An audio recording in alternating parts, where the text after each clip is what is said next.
Hi, welcome to Jags Tech World. Today I am going to be taking apart a MacBook Pro. I think it's a 2008 model.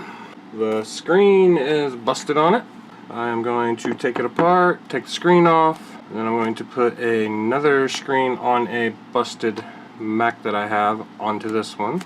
So I'm just going to show you the teardown process. Let's begin. Using my trusty iFixit. Definitely not sponsored. Got my iFixit toolkit here. Video is definitely not sponsored. It's just they have some great tools. This MacBook right here has been through some torture.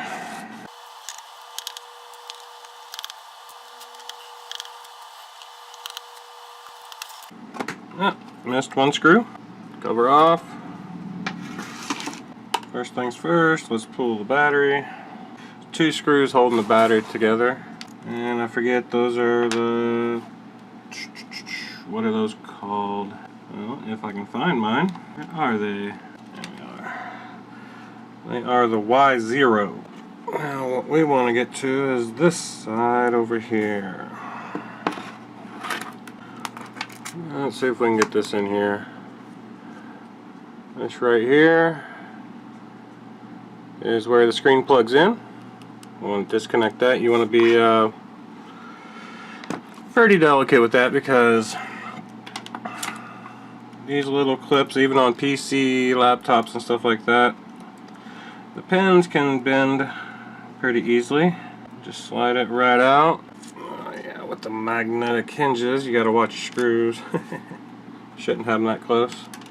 They like sticking. Alright. As you can see right here, there's two screws under here that's holding the hinge down. And also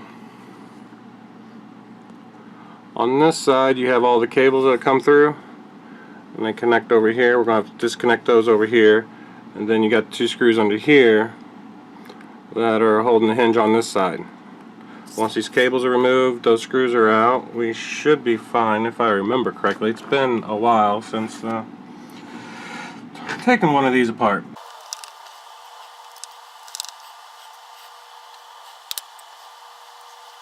So actually I said that wrong. So this is holding the cable down for the monitor or screen. So remove those two screws from this left-handed side, and yeah, there we are. So underneath that you have three other screws.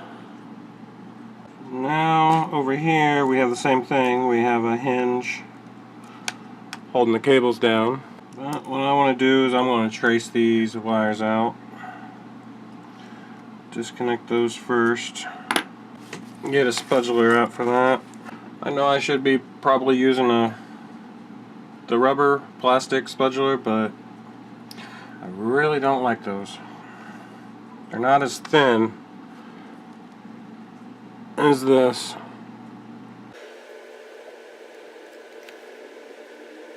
Some of these connectors just work side to side to side because they're in there pretty tight.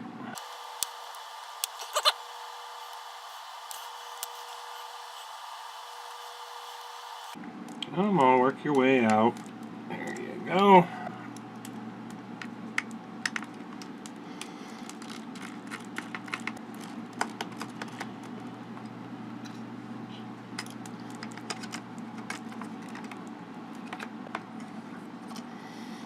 Okay, just had to move the speaker out of the way.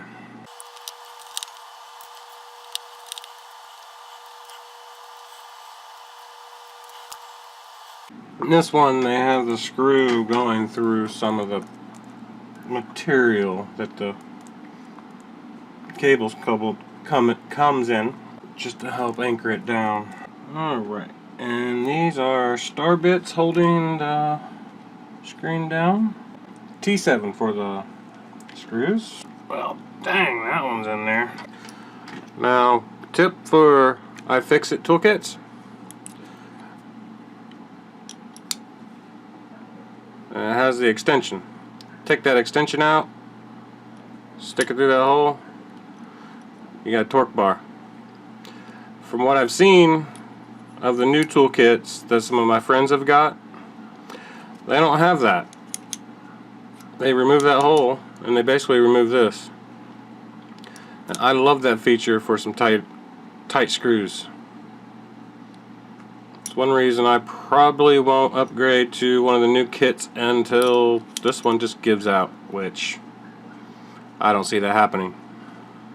And if I remember right, they have a lifetime guarantee, so if this thing ever does break, I hope they send me the same type.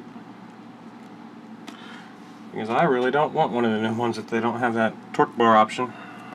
Now, if I did this correct, I should be able to open this up. What in the world? When they broke the screen, did they bend the hinges? Okay, so since it didn't want to fold open properly, which what I did is I put one screw on each side so I can open it up to release the hinges.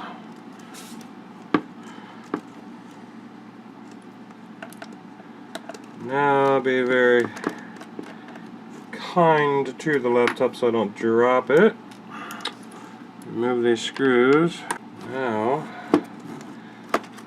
should be able to, yep, slide it off.